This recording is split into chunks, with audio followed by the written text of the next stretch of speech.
जो ब्लास्ट कर रहा है इस तरीके से आतंकवादी, इसमें क्या कर सकते हैं? खुद भी एक मुस्लिम है। अभी आतंकवाद कम हुआ या पहले भी ब्लास्ट लगातार हुआ? सेम है। जो यहाँ पे कुर्बानी का नाम दे रहे हैं, इन सुअर के बच्चों को खदेड़ खदेड़ के मारना चाहिए। कि मुस्लिमों पे जुल्म हो रहा है। को दिख नहीं रहा मॉब लिंचिंग जो होती है? कहाँ पे हो रही है वो? आप भी बहुत सारे लोग कह रहे हैं कि क्या सबूत है कि आतंकवादी था।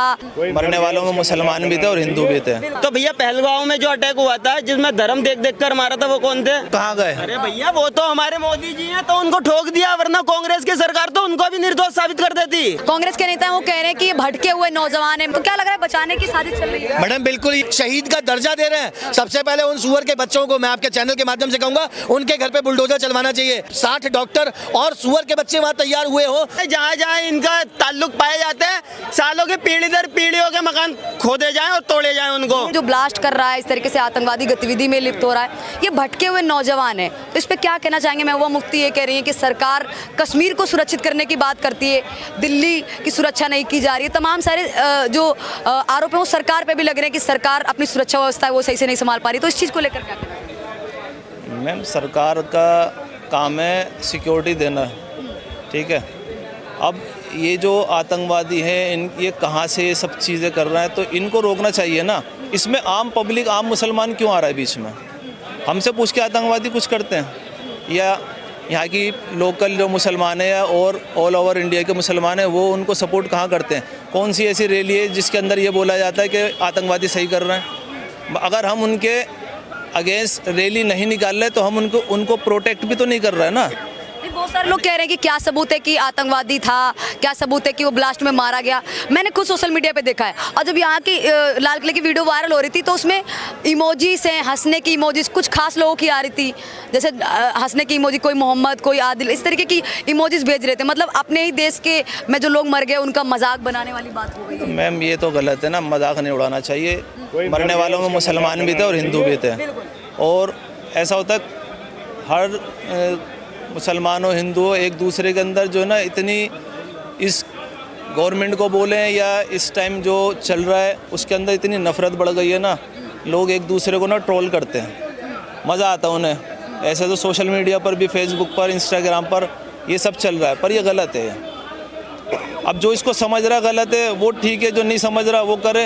हर इंसान की अपना ओपिनियन होता है, अपनी वो है, एक राय है, इसमें क्या कर सकते हैं? खुद भी एक मुस्लिम है, सपा के एक नेता है अबू आजमी, वो कह रहे हैं कि मुस्लिमों पे जुल्म हो रहा है, उसकी ये सारी तस्वीरें देखने को मिल रही है। तो आपको ऐसा लगता है कि मुस्लिमों पे जुल्म हो रहा है? मॉब लिंचिंग नहीं हो रही है? आपको दिख नहीं रहा मॉब लिंचिंग जो होती है? कहाँ पे हो रही है वो?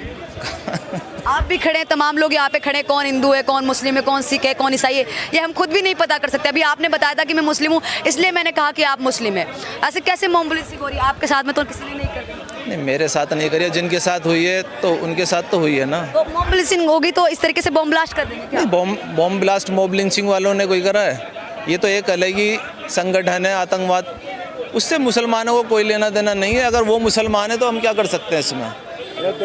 मुसलमानों पे जुल्म हो रहा है इसलिए इस तरीके की तस्वीरें देखने को मिल रही हैं? नहीं, ऐसा कुछ नहीं है। मुसलमान पर जुल्म होगा तो फिर और जगहों पर जहाँ मुसलमान रहते हैं वो वहाँ के लोकल लोग करेंगे, कुछ भी करेंगे, पर टेररिस्ट तो है ही नहीं कोई लोकल का। कौन है? दिल्ली का कोई टेररिस्ट नहीं है, तो सारे आतंकवादी हैं, और ये गलत है। फरीदाबाद से पकड़ा जा रहा है, कोई यूपी से पकड़ा जा रहा है। इनको सज़ा मिलनी चाहिए, फांसी दो, जो भी इन पे लो है वो आप करो।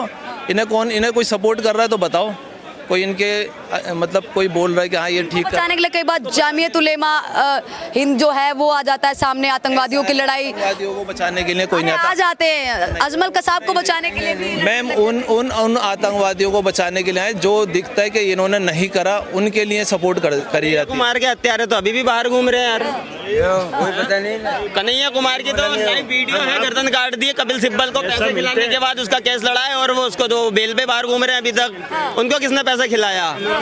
अब बताइए ना।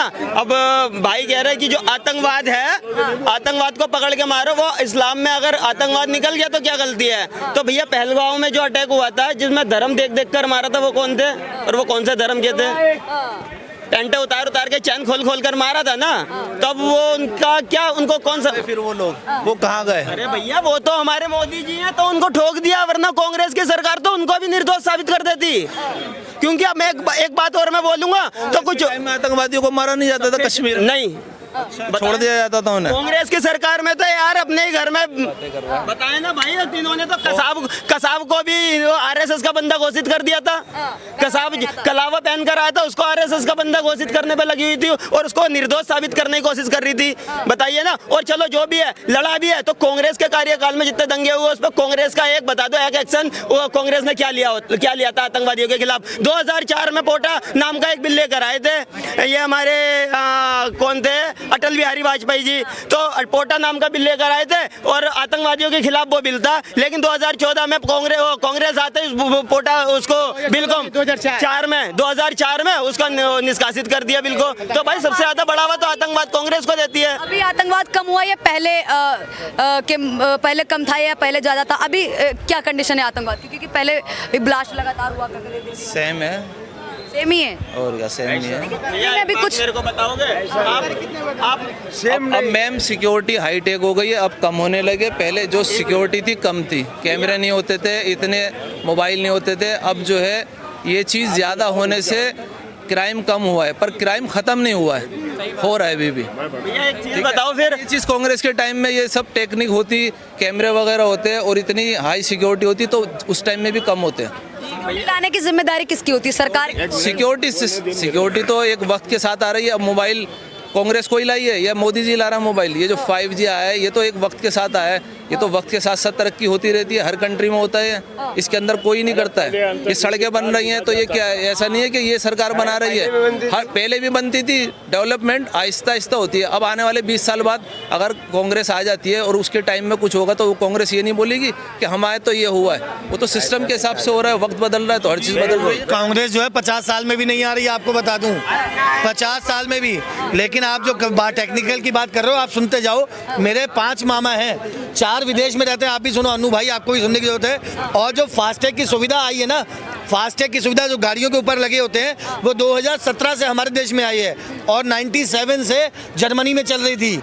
आप बताइए हम कितनी पीछे चल रहे थे? कितना हो गया अनु भाई?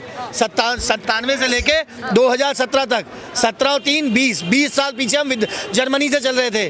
उसके बाद आधार कार्ड की जो व्यवस्था आई है, आधार कार्ड को जो बैंकों से लिंक किया जा रहा है, आपने मोबाइल फ़ोन की, चाचा सुन लो यार, सुन लो, अब सुन लो मेरी, अब सुनो, मोबाइल फ़ोन की आप बात कर रहे हो। मेरे मामा जो वहाँ रहते हैं हॉलैंड में, वो 96 में मोबाइल चलाया करते थे, पेजर वगैरह चलते थे।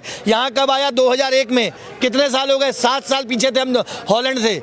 आप बताइए, आप मोबाइल की और टेक्नोलॉजी की बात कर रहे हैं। कांग्रेस ने ना कभी खुद को आगे बढ़ने दिया और ना किसी पार्टी के व्यक्ति को। और आपको बता दूं, ना देश का विकास सोचा सिवाय अपने घर के विकास के सिवा उसने किया क्या? आप ये बता दीजिए। और सबसे बड़ी चीज, इस पार्टी को जो अडवाणी जीता आज वो खुद कहाँ पर अडवाणी? चाचा यार रुक जाइए। बहुत अच्छी बात बोली भाई ने, बहुत। इन्होंने आडवाणी जी की बात करी है। आडवाणी जी की उम्र हो गई है, देखिए समझिए, आप बात समझिए। आप भी जवान है, वो तो छोटी उम्र। आपको एक छोटा सा एग्जांपल देके बताता हूँ, आपकी मान लेते हैं हम। अरे भाई सर थोड़ा मुद्दे से भटक रहे हैं। मेरा मुद्दा है ब्लास्ट को लेकर। अभी देखिए मोहम्मद उमर की जो वीडियो है वो सामने आ गई है। उसमें वीडियो में बहुत कुछ बता दिया है कि कैसे ब्लास्ट करने वाला था उसको, वो शहीद हो गया है, उसको मरने का कोई दुख नहीं है। उसने बोला है कि इस्लाम में मौत को हराम माना गया है, लेकिन इस तरीके से शहादत को तो अच्छा माना गया है। तो क्या कहना चाहेंगे? बहुत सारे लोग अभी भी, जैसे कि एक कांग्रेस के नेता हैं, वो कह रहे हैं कि ये भटके हुए नौजवान है। महबूबा मुफ्ती कह रही है कि सभी मुस्लिमों को एक निगाह से देखा जा रहा है कश्मीर के। तो क्या लग रहा है, बचाने की साजिश चल रही है? मैडम बिल्कुल, ये दूसरी अपोजिशन पार्टियों को बचाने की साजिश है।